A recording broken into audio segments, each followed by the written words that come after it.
Win.in से महेश शर्मा। आज आपातकाल विरोध दिवस है। भारतीय जनता पार्टी से राष्ट्रीय स्तर पर इस विरोध दिवस को मना रही है और कल ही भारतीय जनता पार्टी के अध्यक्ष जेपी नड्डा ने कहा कि इमरजेंसी में लगभग 1.5 लाख से भी ज़्यादा लोग गिरफ्तार किए गए थे, जिनमें से 75,000 से भी अधिक लोग वो हैं जो भारतीय जनसंघ और राष्ट्रीय स्वयंसेवक संघ से जुड़े रहे हैं। इसी मुद्दे पर आज हमारे साथ कानपुर के कुछ लोकतंत्र सेनानी बातचीत करने के लिए मौजूद हैं। इनमें से आप हैं हरीश मद्रेजा, भाजपा के वरिष्ठ कार्यकर्ता, आर्य नगर विधानसभा क्षेत्र से चुनाव भी लड़ चुके हैं। आप हैं ओम नारायण त्रिपाठी जी, आप हैं दिनेश गुप्ता जी। मैं इन लोगों से चाहूँगा कि ये अपने अनुभव शेयर करें कि इनको जब भी अरेस्ट किया गया था और जेल ले जाया गया था तो वहाँ पर क्या किस तरह का माहौल था, कानपुर में कौन कौन से वरिष्ठ लोग जेलों को गए और कुल मिला के देश का माहौल क्या, आप अपने नगर भी एक देश की अविभाज्य इकाई है, तो वहाँ का क्या माहौल रहा, कैसे लोग भयभीत सा महसूस करते थे या क्या करते थे। हरीश जी से हम शुरू करते हैं। हरीश जी, कृपया अपने अनुभव संक्षिप्त में शेयर कीजिए।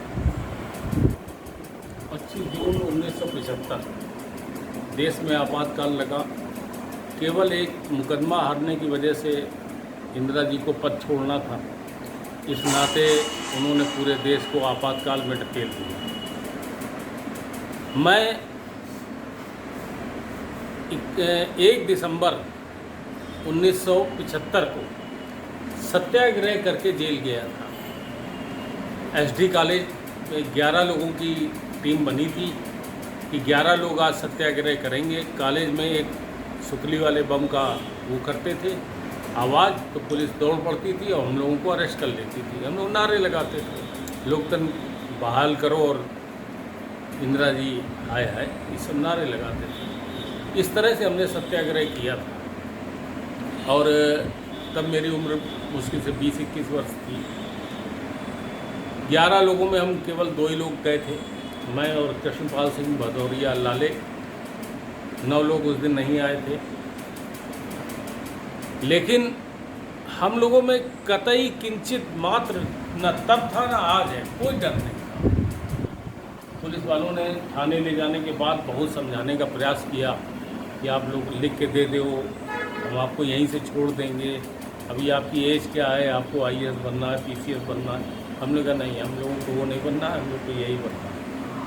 और हम जेल गए, हमको छोड़ रहे थे, इसमें कोई दो राय नहीं कि अगर आप माफ़ी लिख के दे दो वहाँ पर कि हमसे गलती हो गई, जेल छोड़ लगे लोग। नहीं, लाठियाँ वाठियाँ भी पड़ी आपको? नहीं, सत्याग्रह में कोई लाठी नहीं पड़ी, लोग झूठ नहीं बोलेंगे। लेकिन जो लोग शुरुआत में जेल गए थे 25 जून को, उनको बाकायदा प्रताड़ित किया गया जेल। हमारा अगला सवाल है ओम जी से।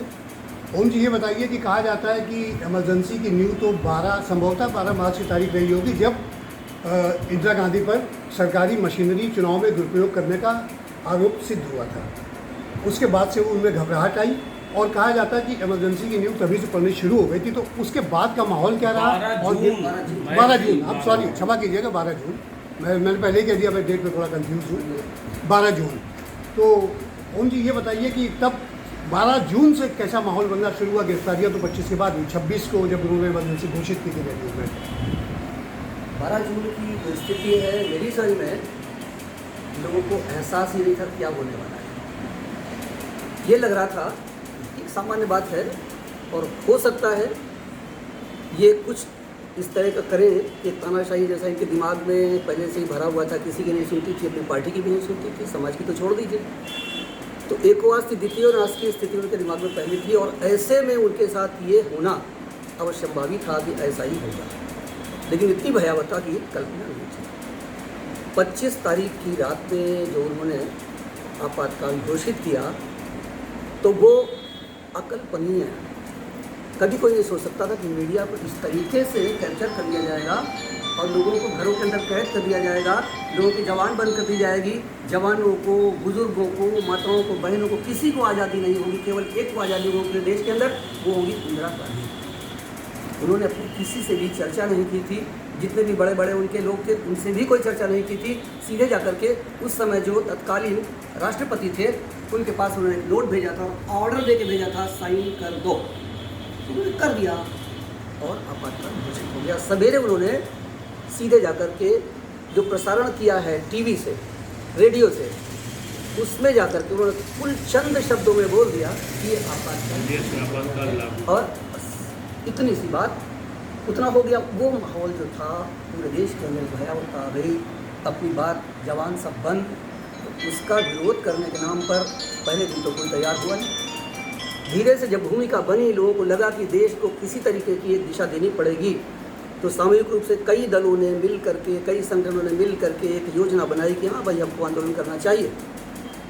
तो मुझे याद है कि उसमें मैं भी विद्यार्थी था, मैं लॉ कर रहा था एसडी कॉलेज से, साथ में सीए भी ज्वाइन कर रखा था, उसकी आर्टिकलशिप चल रही थी। तो उसी समय हमारे बीच में विष्णु कुमार जी, जो हमारे संघ के कार्यकर्ता विचारक के नाम पर थे, उनसे हमारा संपर्क था। परिवार में ही रहते थे उन दिनों, अज्ञातवास था, सभी लोग भूमिगत थे, तो भूमिगत होने के नाते वो हमारे ही परिवार में रहते थे। मास्टर जी के नाम से। तो उन्होंने कहा कि ओम भाई कल जाना है। मैं कहाँ जाना है? बोले कोई मिल नहीं रहा, कल से सत्याग्रह है, तुम्हें जाना है। मुझे लगा हाँ जाना है, कहाँ जाना है, क्यों जाना है, कैसे जाना है, भी नहीं पूछा। वो सीधा सीधा हमारे अंदर का एक आक्रोश वाली बात जो थी, वो भी उतनी गंभीरता से नहीं ली थी मैंने, लेकिन एक आदेश, संघ का आदेश, उनका आदेश पा करके मैंने कहा बिल्कुल जाना है। अपने साथ में एक सतीश चतुर्वेदी, उनको लिया, और पहले सत्याग्रही के नाम पर ओम नारायण त्रिपाठी और अपने चतुर्वेदी जी, दोनों लोग एसडी कॉलेज में सुबह सुबह पहुँच गए। स्टेज पर प्रार्थना हो रही थी, पहुँच गए, वहाँ भाषण दिया, पर्चे बांटे, और एक आध छोटे मोटे दौड़ करके बाहर जाके क्रैकर भी छुड़ाए। तब तक पुलिस वाले पकड़ने के लिए तैयार खड़े ही थे, मालूम था लोग होने वाला है, और गिरफ्तारी हो गई। वहाँ जाकर के केवल एक ही बात पूछी जा रही थी, अपने नेताओं के नाम बताओ, केवल इतना ही था। पहला दिन था ना, तो लोगों को लग रहा था कमजोर दिल के लोग, बच्चे हैं, आए हैं, इनको कूट लो, पीट लो। तो उन्होंने जितना प्रयास किया, उम्मेद सिंह नाम के वहाँ पर थे दरोगा जी, उन्होंने यहाँ तक चर्चा किया कि हम चूँकि दुबले पतले छोटे थे और चतुर्वेदी जी लंबे थे, तगड़े थे, उनको नहीं बोला, मेरे को टॉर्चर करते रहे थोड़ा बहुत। लास्ट में कुर्सी ली और उसके नीचे ऐसे करके रख दिया, हल्का सा बैठने वाले थे, तब तक हमने आपके लिए एक उंगली रह गई, तो ये उंगली थोड़ी सी डैमेज हुई थी। अच्छा, हाँ, तो उसके बाद बोले कि अब भी बोल दो, तुमको छोड़ दूँगा, ऐसा करके। हमने कहा नहीं भाई, हम ही सबसे बड़े नेता हैं, आज पहले दिन अगर हम आए हैं तो आपको क्या लगता है हम नहीं नेता हैं? हम ही नेता हैं, ऐसा करके फिर सीधे जेल चले गए। इतना माहौल पहले दिन का था। इसके बाद का सभी को मालूम है, हमारे दिनेश जी हैं, उनको अनुभव वो बताएं। हाँ दिनेश जी हम आपसे ये जानना चाहेंगे, क्योंकि जैसा कि ओम जी ने कहा कि 12 जून के बाद इनको इतना ये प्रत्याशित नहीं था कि एमरजेंसी लग जाएगी, और हम लोगों से भी छोटे थे। हाँ हाँ तो दिनेश जी आप ये बताइए कि जब आप जेल से छूटे तब आप कैसा माहौल महसूस कर रहे थे, लोग आपसे मिल रहे थे, क्या बात कर रहे थे, थोड़ा ये अनुभव शेयर कीजिए आप जेल से छूटने के बाद का। ये तो वास्तविकता है कि जब जेल से छूट के आए हैं तो थोड़ा सा अच्छा अनुभव कर रहे थे, और लोग बाग हम लोग को बड़ा अप्रिशिएट कर रहे थे, बड़ी बधाइयाँ दे रहे थे कि मतलब तुमने बहुत अच्छा काम किया, तुम जेल गए। क्योंकि इस समय जो सुनता था जेल चले गए, छोटी उम्र थी, लोगों को बड़ा आश्चर्य था इतनी छोटी उम्र में जेल चले गए, वहाँ बड़े तंग हो रहे होंगे, दुखी हो रहे होंगे, अपना कैरियर चौपट कर दिया, इस तरह की तमाम चीज़ें थी। और ये भी अनुभव था कि हम लोग को ये नहीं पता कि हम 6 महीने में छूट जाएंगे, क्योंकि जो उन्होंने दुनिया की ऐतिहासिक खबरें पढ़ी हैं उसमें लोग 40-50 साल राजनीतिक जीवन उन्होंने कैद में भोगा है। ये हम लोग का समय अंधकार था पूरा, कि हम लोग को ये था कि हम लोग जिंदा बाहर निकलेंगे कि मर के बाहर निकलेंगे। ये तो घटनाएं घटी, परिवर्तन हुआ, तो हम लोग 6 महीने 7 महीने में बाहर आ गए, वरना हो सकता है कि 40 साल हम लोग को जेल के अंदर ही सड़ना पड़ता।